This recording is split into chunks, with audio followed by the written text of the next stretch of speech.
Bonjour à tous, bienvenue dans l'affiche du jour. Il est jeune, talentueux et beau, il est présent sur notre plateau. Il est là, en personne, Stéphane Thalès. Bonjour. Bonjour Andrea. Quelle est la raison de ta venue sur notre plateau aujourd'hui? Je viens en fait présenter l'événement qui sera dans 2 semaines, la grande finale Mr Black Belgium. Et je souhaiterais, par cette opportunité, sensibiliser les gens à être encore massivement nombreux le 15 avril pour venir soutenir des jeunes bruxellois, belges, qui vont présenter leurs projets et à travers cela faire des défilés de mode avec des stylistes talentueux. Et quelle est la spécificité de cette deuxième édition?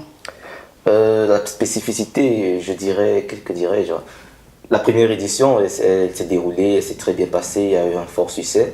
Et nous avons constaté que de nombreux jeunes et de nombreux invités voulaient avoir encore plus. Alors on s'est dit, bon, on va essayer d'apporter une qualité supérieure en mêlant des personnalités, que ce soit administratives, que ce soit du domaine de la mode, que ce soit de la musique, que ce soit de la peinture, que ce soit africaine, qui seront présents. D'où vous êtes venue cette idée de lancer le concours de Mr Black Belgium? Mr Black Belgium part d'une anecdote, je préfère raconter l'anecdote, c'est que je me lève le matin, je me rends compte qu'il y a 2 semaines avant, j'étais participé à une Miss quelconque. Une semaine avant, j'étais à une Miss, alors je me dis, où sont les hommes? Comme disait une artiste, où sont les hommes? Et pour moi qui ai fait la mode du côté masculin, je me dis, bon, il est temps qu'on mette aussi les hommes en avant. Et là, je lance alors un concours pour essayer de motiver les jeunes à avoir cet esprit de compétitivité. Et je mets Mr Black Belgium dans la mode.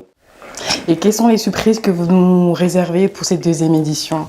Bon, comme vous avez bien dit, c'était des surprises, donc je ne pourrais pas dévoiler, sinon ça ne reste plus des surprises, mais sachez qu'il y aura beaucoup de surprises avec toutes ces personnalités. Et dans le cadre du viage, sachez que tout est en œuvre vraiment pour faire passer une soirée inoubliable. Surtout que la finale est très attendue, d'après les échos que j'ai, elle est très attendue en tout cas. Est-ce que le concours Mr Black Belgium est ouvert à tout genre, sans discrimination confondue ou orientation sexuelle confondue, ou c'est vraiment quelque chose de spécifique, dédié à une communauté en particulier? Ah oui, je vois où vous voulez en venir. Vous voulez parler par exemple des homophobes, gays, tout ça, c'est ça. Ben, Mr Black, ce n'est pas typé pour des personnes aussi particulières. Mr Black accueille tout le genre. Nous ne faisons pas de différence quant à une différence, que ce soit sexuelle, religieuse ou bien corporelle. Non, Mr Black accueille tout le monde. Je parle toujours du contexte.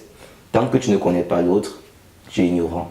Je tiens à remercier toutes les personnes de près ou de loin qui contribuent à la réalisation de cette deuxième édition de Mr Black Belgium. Je tiens à remercier particulièrement le docteur Colette Djomgan, la marraine de ce projet, échevine de la culture dans la commune d'Etterbeek. Je tiens à remercier mes différents stylistes, la marque Kaiser de la Maison des Maîtres, la marque Rue Fabiano. Je tiens à remercier Fabio Anderson, le directeur de Top Model Europe, pour tout son soutien, son aide, que ce soit sur le plan moral ou bien organisationnel. Et je tiens à remercier de toutes autres personnes que je n'ai pas pu citer parce que la liste est très longue. Et je vous attends nombreux le 15 avril au Viage, à l'heure, à 20h. Alors, save the date le 15 avril à 20h au Casino Viage. On vous attend très nombreux et restez connectés sur BAM TV.